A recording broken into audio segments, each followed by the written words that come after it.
Исәнмесез, хөрмәтле милләттәшләребез. Без бүген Удмуртия Республикасында Ижевск шәһәрендә Россия төбәкләреннән килгән татар журналистлары белән берлектә Удмуртиядә яшәүче милләттәшләребезнең тормышы белән танышабыз. Һәм әлбәттә үзебез күргәннәрне әлеге видео язма ярдәмендә сезгә дә тәкъдим итәбез. Карап тормый кара йөрәккә. Дуслар килгән безгә кунакка.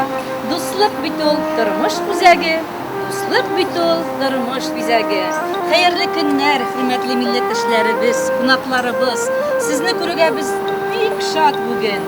Сезне Ижевск шәһәренең 107-нче Энҗе балалар бакчасы каршы ала.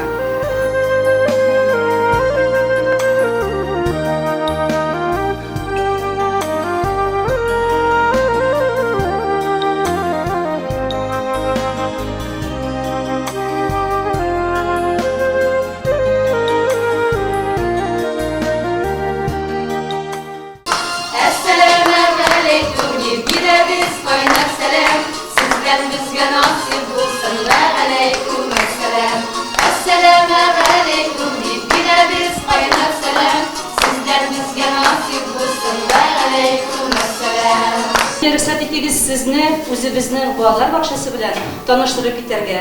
Безнең балалар бакчасы 2007 елда капиталь ремонттан соң ачылды. Безнең монда 4 группа, ләкин 2019 елда тагын әле безгә бер балалар бакчасы өстәлде, bundan 3 километр ераклыкта. Анда инде безнең яшь ярымнан алып 3 яшькә чаклы балалар. Бу безнең корпуста 3 яшьтән 7 яшькә чаклы балалар тәрбия бирәбез балаларга. Һәм инде безнең менә төп безнең максатыбыз шушы бакчаның инде балаларга без ана телендә өйрәтәбез. Безнең атнага 2 тапкыр шөгыльләр була.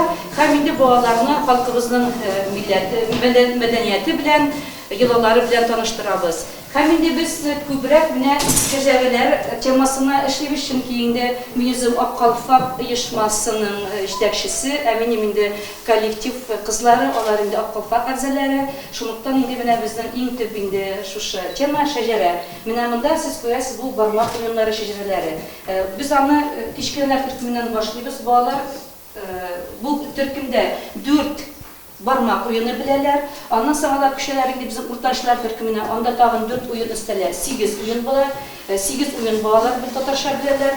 Аннары соң инде бу зурлар төркемендә алар 8 уенга тагын 4 уен өстәлә, 12 була. 12 уенга тагын инде чыгарылыш төркеменә тагын 4 уен өстәлеп, алар балалар бакчасыннан чыгып киткәндә балалар 16 татарча бармак уеннарын беләләр. Бу инде безнең өчен Ижевск шәһәрендә Удмуртиядә яшәп, балаларны шундый менә уеннар өйрәткәнгә инде бу бик зур эш дип әйтәм. Һәм инде бу безнең өчен бик зур нәтиҗә.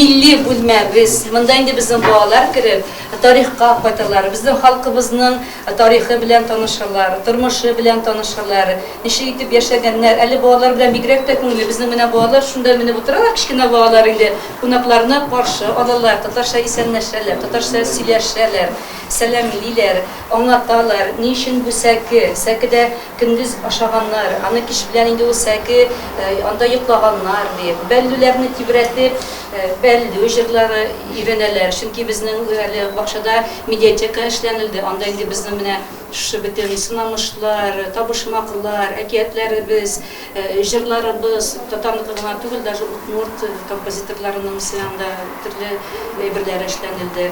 Google таблицаларыбыз бар. Анда Google таблицада безнең инде төрле бәйрәмнәр, фольклор бәйрәмнәрне шунда без куеп барабыз, җыеп барабыз. Эшләгән эшләребез безнең бик күп. Шуңа инде без килгән кешене сөенеп каршы алабыз. Үзебезнең тәҗрибә белән, үзебезнең эшләребез белән таныштыра алганга без инде бик горурланабыз. Ничә бала татар баласы бакчада? Bizim 90%'tan artığı Tatarlar, kalan 10% indi bu katnaş bağlar bizning. Benim bakşaga 232 bala jiri 2 korpuska, şu korpusta bizning 126 bala. Менә şunun indi 100'den 13'ü bizim Tatarlar, kalanlar bizim katnaş семья, Özbekler. Алар барсы да bizning Tatarcha şugullanırlar.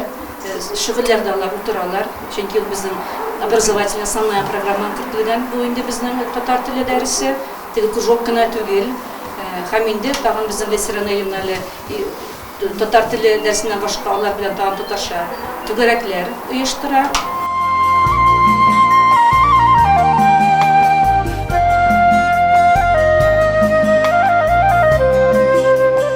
Нинди программа белән укытасыз? Bizim programlar elikli bizim mecbur programımız. Yani hazır indemeyin Kazan'da var mahsus kayıttım. Şu programlarını alıp kayıttım. Biz Turan Bilesi yaşarız diyen şu programlardan nigizlenip özümüzge yaraklaştırır biraz. Çünkü bizim aile Udmurtiyada yaşayan, bizim milli regional milletlerimizde götürüyor gerek. Tatar oyunlarına tügül şuluk mesela bir Tatar oyundan Udmurtça da oynayanlar. Mesela şuluk kapkalı oyunlar mesela Rusça'da, Udmurtça'da hem Tatarça'da şulay bir gerek üreter. Biz başka millet bağların ince şikte kaldırmalıyız. Alarmın da köngülü bizim için, biz alar için üretirişimiz. Tağın әле безнең балалар бакчасында шундый бина безнең газетабыз чыгып килә. Энҗи балалар бакчасы, бу инде безнең айга бер тапкыр без аны эшлибез. Үзебезнең коллегияларыбыз бар, редакторларыбыз бар, бик күп кешеләребез материаллар туплап инде менә ой сайын чыгарырга тырышып барабыз. Монда татар мөхите яши. Һәр бер бүлмәдә, һәр бер стендларда сизилеп тора. Балаларны шул кичкенәдән нашлайтып тәрбия бирсәк, чын татар кызлары, чын татар егетләре булып үсәчәк алар. Бик яхшы, әйбәт, аларга уңышлар телим. Мин Ижевск шәһәренә килеп таң калдым. Үзебезнең Удмуртиядә яшәүче татарларның булдыклылыгына. Алар үз уясында, үз өендә генә түгел, әмма шушы мөхиттә яшәгән һәрбер татар баласына үзебезнең телебезне, гореф-гадәтләребезне, мәдәниятебезне тапшырырга тырышалар. Тырышып кына түгел, ул юнәлештә зур эш алып баралар, нәтиҗәле эш алып баралар. Менә бүген без беренче итеп балалар бакчасына кердек, Энҗе балалар бакчасына кердек. Татарстандамы мин или әллә Удмуртия республикасындамы мин аңламыйча калдым. Bütün төркемнәр татарча иттереп үзләренең табличкаларын ясап куйганнар. Bütün оформление өчен үзебезчә татарча, киемнәре татарча, сөйләүләре өчен татарча. Татар балаларына менә татар булып үсәр өчен, мин татар дип горурланыр өчен bütün шартлар тудырылган.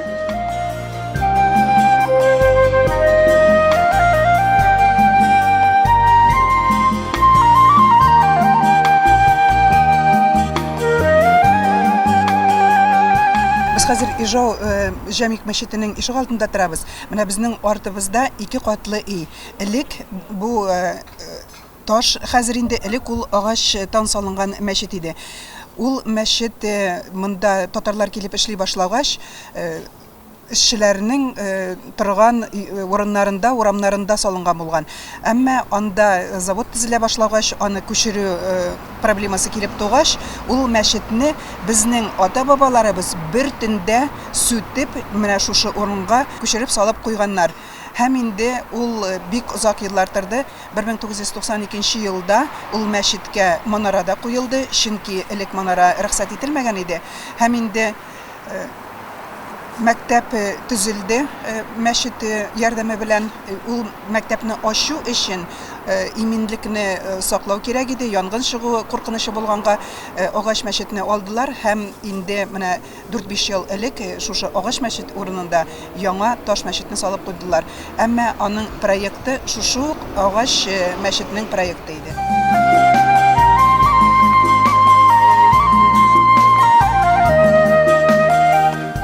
Мәчеткә йөрүчеләр бармы? Elhamdülillah şükür evet. Яшьләр күп безнең, Аллага шөкер.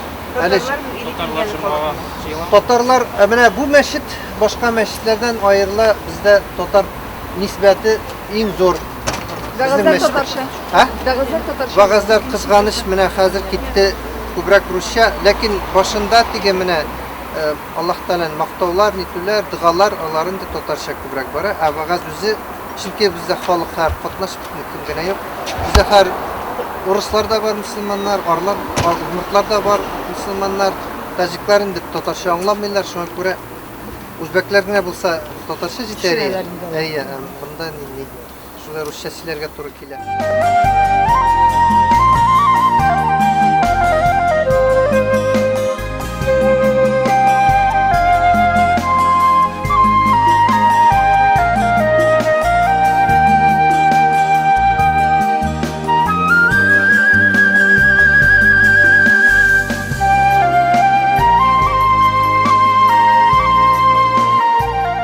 Sizin мәктәптә татар теле дәресләренә урын биреләме ничегрәк? Безнең татар теле дәресләренә урын бирелә. Безнең 2нче сыйныфтан алып 9нчы сыйныфка хәтле татар теле өйрәнәләр балалар. 2нче сыйныфтан 8нче сыйныфка хәтле алар атнага 2 сәгать, 9нчы сыйныфта атнага 1 сәгать. Без аларны өйрәнәбез группаларга бүлеп, көчле татар балалары белән һәм төрле милләттән булган балалар белән өйрәнәбез. Ни дәрәҗәдә татар балаларының кызыксынуы үз туган теле белән? Без төрле конкурсларда катнашырга тырышабыз, шуның белән аларга телне өйрәнү стимул булып тора. Ничәләп татар баласы мәктәптә? 70% татарлар. Калган процентлары төрле милләт, төрки телләргә кергән милләт балалары һәм руслар да бар. Таҗиклар да бар, үзбәкләр дә бар. Менә башка милләт балалары ничегрәк карый татар теле дәресләренә теләп йөрүчеләр бармы? Әйе, теләп йөрүчеләр бар. Алар барсы да өйрәнә бит безнең татар телен. Алай караш, кире караш юк. Без 2019 елда алып бар анкета ясаган идек, нинди дәрәҗәдә өйрәнергә телиләр балалар. Күбесенең укырга, язарга һәм сөйләшергә өйрәнергә дигән теләкләре бар. Ижевскида татарлар бергә берләшеп яши торган төбәк бу. Менә игътибар иткән булсак, безнең анда татар базар бар. Илгелектән килгән инде ул. Аларның менә нәкъ шул Азин урамы, ул менә халкыбызның бергә берләшеп яши торган төпле урыны. Монда ныклап басып тора торган мәчетләре бар. Һәм мәчет эчендә Хөсәйнов исемендәге мәктәп бар, 97нче мәктәпнең бер өлеше булып тора торган. Һәм анда татар теле фән буларак кертелә. Һәм татар балалар бакчасы инҗе, онсында күрдек. Һәм аларның 30 еллык тарихы булган Яңарыш газеталары бар. Алай гына түгел. Ул Яңарыш газетасы хәзер бүгенге көндә үзәк булып санала. Аларның телевизион тапшырулары да бар, газеталары да бар, радиолары да бар. Менә шушы халкыбызның яшәп ятканын Россия төбәгендә яшәүче журналистлар да күрсен дип килдек. Алар инде бер журналист күрә икән, аны инде 10, 20, 30, 100 мең кеше укырга тиеш була һәм шушы җирлектә яшәүче татарларыбызның яшәешен менә Россиядә яшәүче татарларыбызга таныштыру максатыннан алып килдек.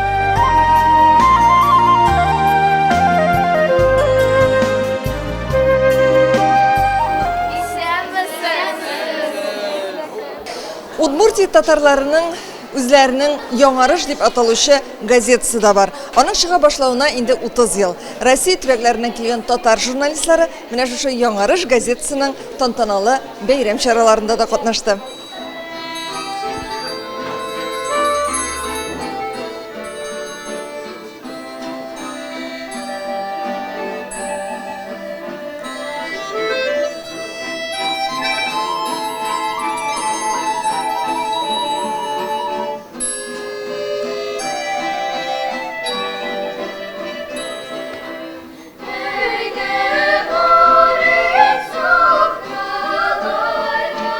Sağ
Рәмзия ханым, без бүген күрдек, балалар бакчасында күрдек, мәктәптә, мәчетне дә күрдек, әйме, балаларның чыгышларын да күрдек. Гомумән Ижевск шәһәрендә татарларга менә шулай үз телен яратып, үз туган телендә сөйләп, шушындый матур тормыш алып барырга нәрсә ярдәм итә? Әлбәттә, иң элек минем рәхмәт әйтәсем килә, бүгенге көндә менә 30 еллыгын бәйрәм итәргә җыенган татар иҗтимагый үзәге. Ул 30 ел элек менә шушы оешма төзелеп, милләттәшләребезне берләштерү өстендә эш алып башламаган булса, безнең татар теленең, татар халкының бүгенге хәле мондый булмас иде. Чөнки 30 ел элек безнең урамда татар халкы сөйләшергә ояла иде. Автобуста барганда ишетә күрмәсеннәр дип, алар бата җимерә урысча сөйлиләр иде. Һәм менә шушы бата җимерә татар урысча сөйләшергә өйрәнү, ул менә бүген безнең балаларыбызның татар телене белмәүгә китерде. Ләкин бер буын буны югалткан булсак та без татар телендә сөйләшүчеләребез бар. Милли горурлык хисләре безнең Удмуртиядә яшәүче татарларда югары. Бу инде үзегез әйткәнчә бөтен нәрсәдә чагылып тора. Яңарыш газетасының киләчәккә планнары ниндирәк? Яңарыш газетасы үзенең 30 еллык юбилеена нинди уңышлар белән килсә, ул уңышларны саклап калу, ләкин бер урында таптанып булмый. Заман белән атларга кирәк, заманча үсәргә, заманча технологияләрне кулланып, социаль челтәрләрне кулланып, яшь буынны менә шушы әйтеп киткәнемчә, татар телен белмәгән, бер югалган буынны кире кайтару максатыбыз. Ләкин бу бик авыр эш, һәм моны без менә шулай бердәм булганда гына, бергә булганда гына җырып чыга алабыз. Максатыбыз менә шушы бердәмлекне саклап калу. 30 ел. Кеше өчен аз, ә региондагы милли газета өчен шактый күп вакыт. Яңарыш газетасы нәкъ менә шундый озын, кызыклы, урыны белән сикәлтәле дә юл үткән. Шушы дәвер эчендә аның хисабында районнарда милли оешмалар өчен берләштерү, милли мәгарифне һәм мәдәниятне торгызу, телне, тарихны, динне саклауга юнәтелгән йөзләгән чаралар.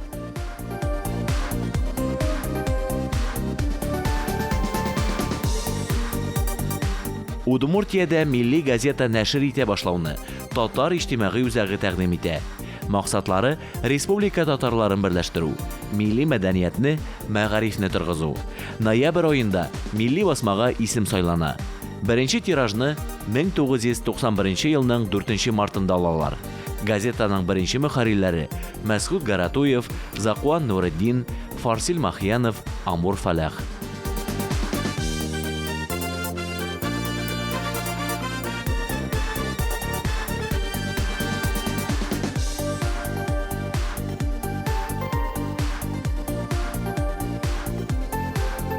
Мен 1992 елдан газета Әгерҗе районы типографиясендә нәшер ителә башлый. Башта айга 2 мәртәбә генә чыгып килгән газета тиздән атна сайын 4 битле басма булып чыга башлый. Милли басма халык арасында зур кызыксыну уята. Газетага язылырга теләүчеләр саны арта. Бюджетка кертү мәсьәләсе туа. Бу эштә ул вакытта матбугат министры урынбасары булып эшләгән Нәзирә Касимова һәм аның тормыш иптәше республика җитәкчесе ярдәмчесе булып эшләгән Рәшид Касимов ярдәм итә.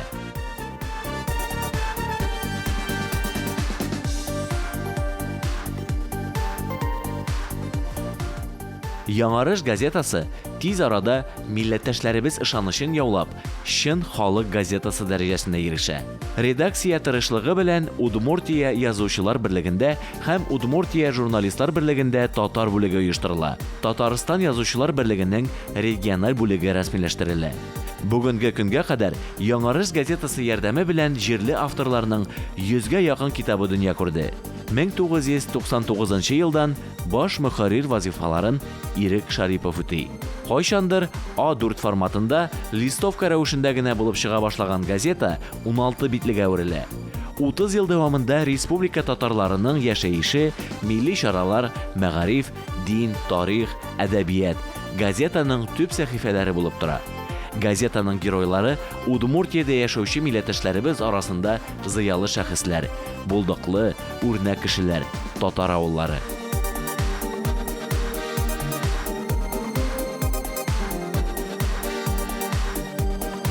2011 елдан газетаны баш мөхәррир Рәмзия Габбасова җитәкли. Аның тырышлыгы белән милли басманың 4 бите 2011 елдан төсле булып чыга башлый. Тираж 4000. Республика буенча газета 55 ноктада таратыла. Әлеге нокталарны оештырырга актив хәбәрчеләр, эшмәкәрләр, урам комитеты рәисләре ярдәм итә.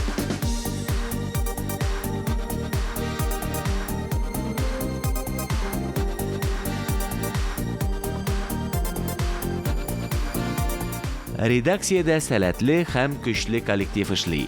Алар Удмуртиядә узучы күп санлы милли чараларны яктыртып кына калмый, аларны оештыруда һәм уздыруда да актив катнашалар. 2012 елда Яңарыш газетасы республиканың милли сәясәт министрлыгы ярдәме белән Алтын йомгак журналының 1нче санын нәшер итә.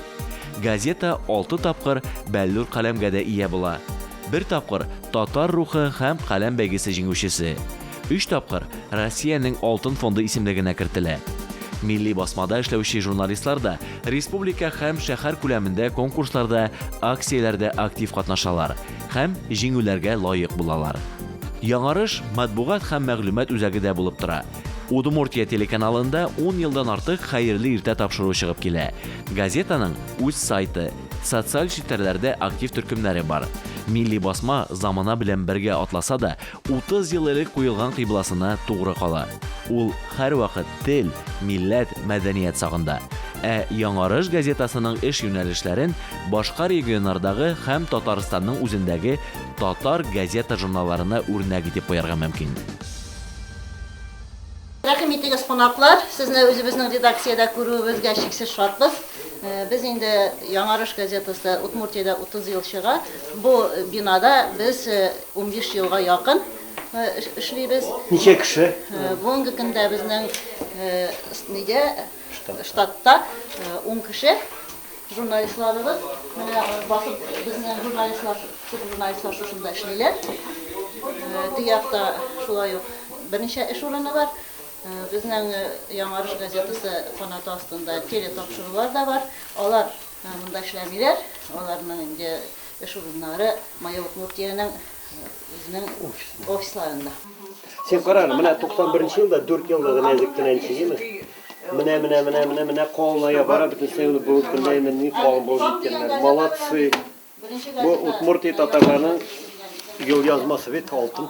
Исәнмесез, хөрмәтле шушында бәйрәмгә җыелган безнең кунаклар, язучылар, корреспондентлар, гомумән редакция хезмәткәрләре.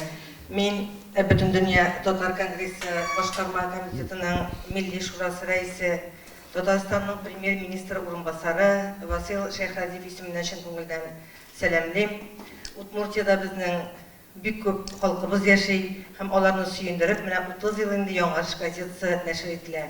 Газета бүгенге көндә аягында нык басып тора торган газеталарның берсе, 4000 тираж белән чыгу ул бик зур әйбәт.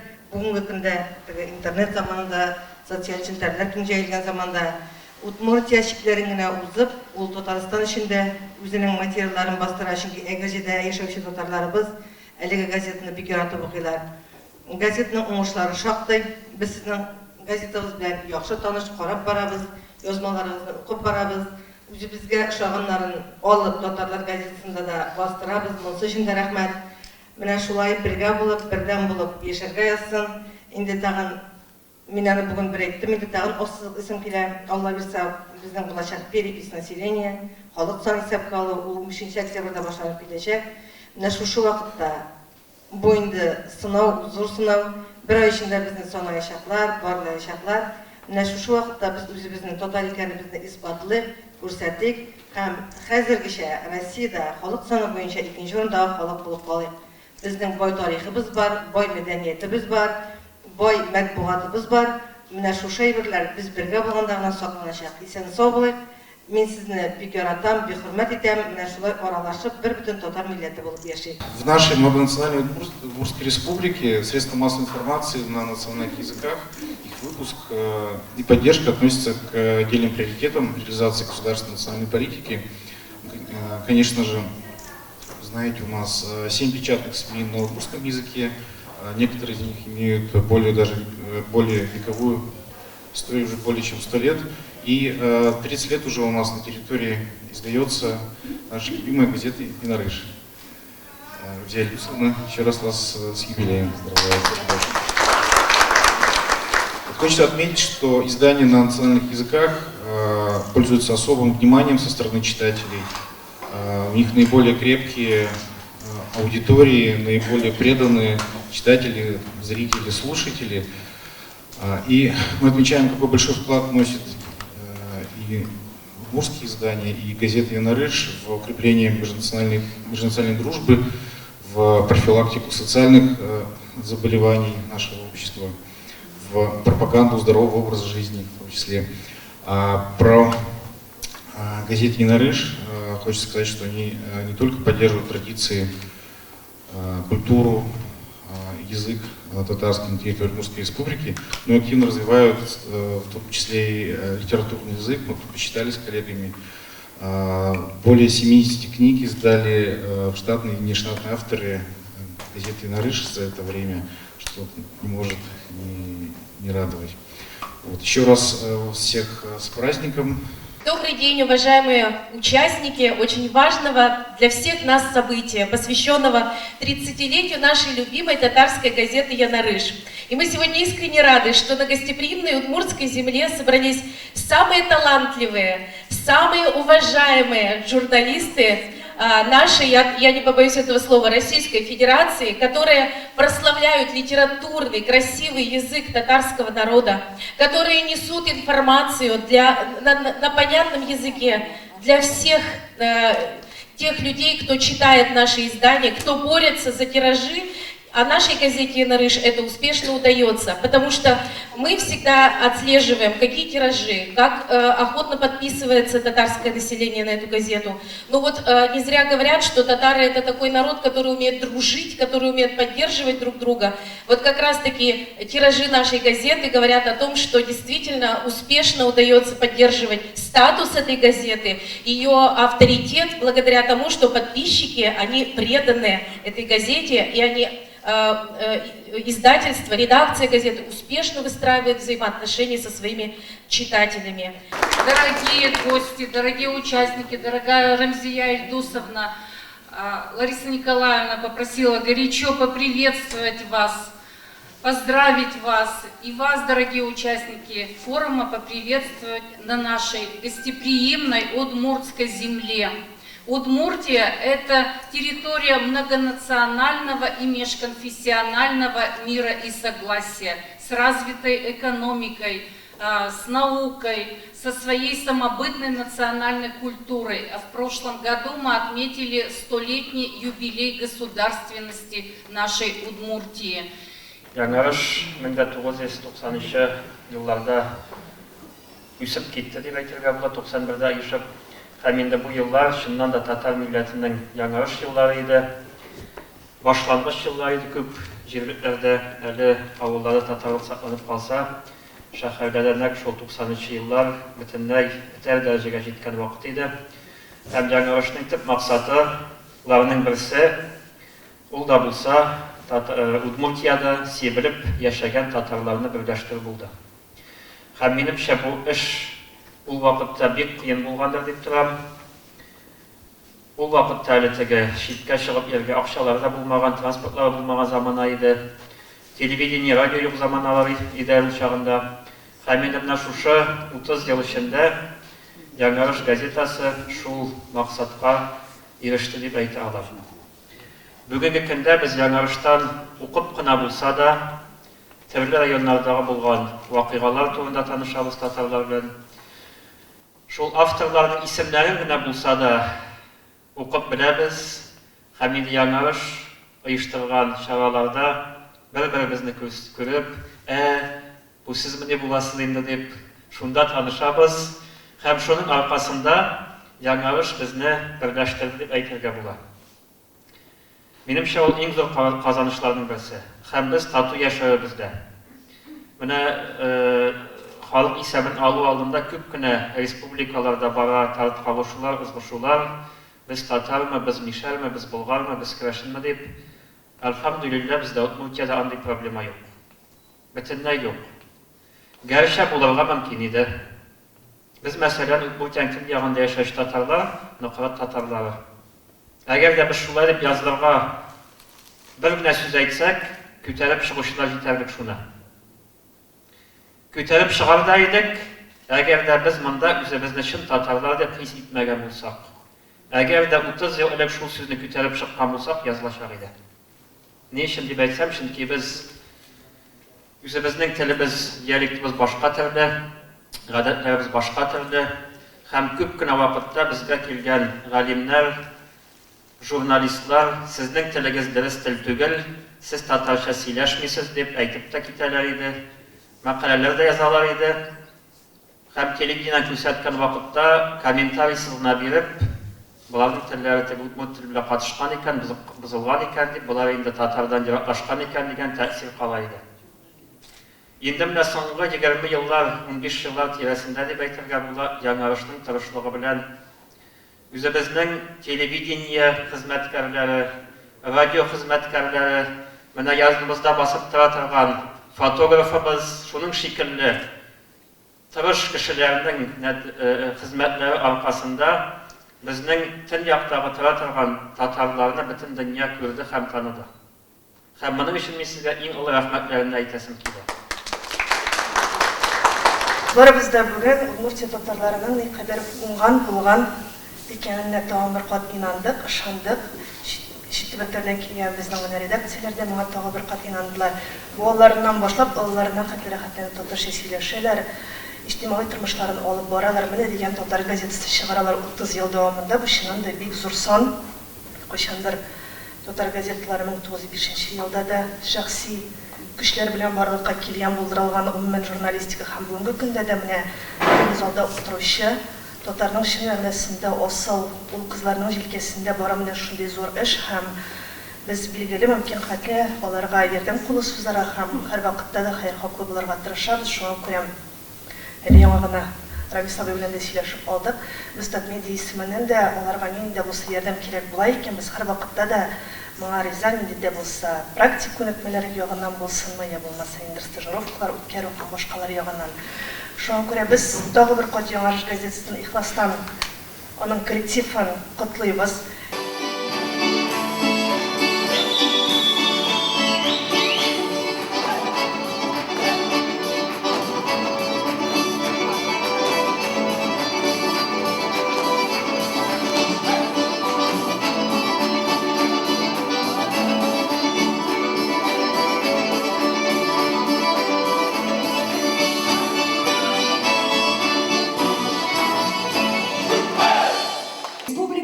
Габдулла Тукай исемендәге дәүләт премиясе лауреаты, халыклар дуслыгы орденлы Татарстан дәүләт җыр һәм бию ансамбле.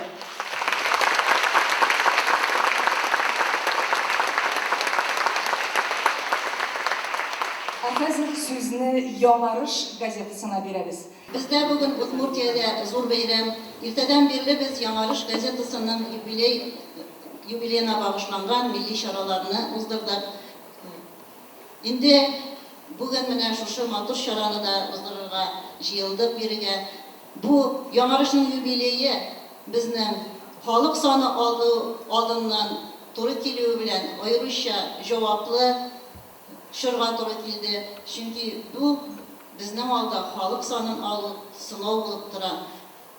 Безнең алда һәрбер гаилә үзе менә шушы җан исәп барышында безнең гаиләдә кемнәр микән, татармы, урысмы дип үзләренең барлыкларын, тамырларын барласыннар иде. Чөнки белеп торабыз, безнең арабызда катнаш гаиләдәге балалар үсә, күбрәк катнаш гаиләләр безнең инде тормыш бәласенә әйләнеп бара. Бу гаиләләрдә безнең татарлыгыбыз югалмасын иде. Бүген Удмуртиядә Ижау каласында зур бәйрәм. Ул Яңарышның 30 еллыгы. Мин Бөтен дөнья татар конгрессының милли шура рәисе, Татарстан Республикасының премьер-министр урынбасары Васил Габдулгаятулы Шәйхразиев исеменнән чын күңелдән Ижаулыларны, Удмуртия татарларын шушы бәйрәм белән котлыйм. Яңарыш газетасы менә 30 ел дәвамында халкыбызга мәгърифәт, мәдәният, гомумән халкыбызның мәдәниятын, тарихын җиткерә. Менә шушындый кыю адымнар белән алга барганнары өчен, күп укучылары булган өчен, укучыларны бергә туплый алганнары өчен, үзләренең махсус хәбәрчеләре булган өчен һәм көчле коллектив өчен әлеге Удмуртияның Яңарыш газетасы коллективына чын күңелдән рәхмәт әйтәсе килә. Кадерле дуслар, менә инде Рәмзия Дусуна әйтеп китте, безнең алда зур сынау тора. Алла бирсә, октябрьдә татар халкын, гомумән Россиядә халыкларны барлыйлар, җан исә булачак. Без татарлар Россиядә халык саны буенча 2нче урында тора торган акыллы, зыялы, затлы милләт. Әлбәттә, без бу сынауда сынатмабыз, барыбыз да халкыбызны хөрмәт итеп, бер бөтен булып татар дип язылырбыз. Килешәсез бит? Инде бүгенге бәйрәм. Минем Яңарыш газетасының баш мөхәррире Рәмзия Дусунасын биргә чакырасым килә. Әлбәттә, инде бәйрәмгә билетсез килгән. Без инде сайладык редакция өчен уңайлы булган әйберне ул аларга кирәкле, төсле принтер алла бирсә, менә ул сезнең хезмәтегездә нык ярдәм итә.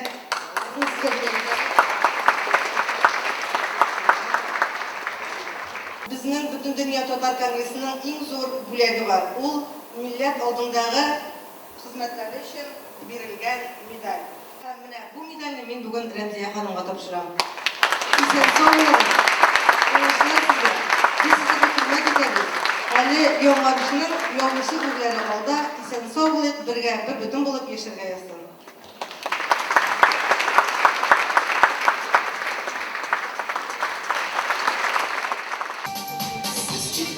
Yakın kızlar, bizde icad beylemi, Küngellerde tatar mı,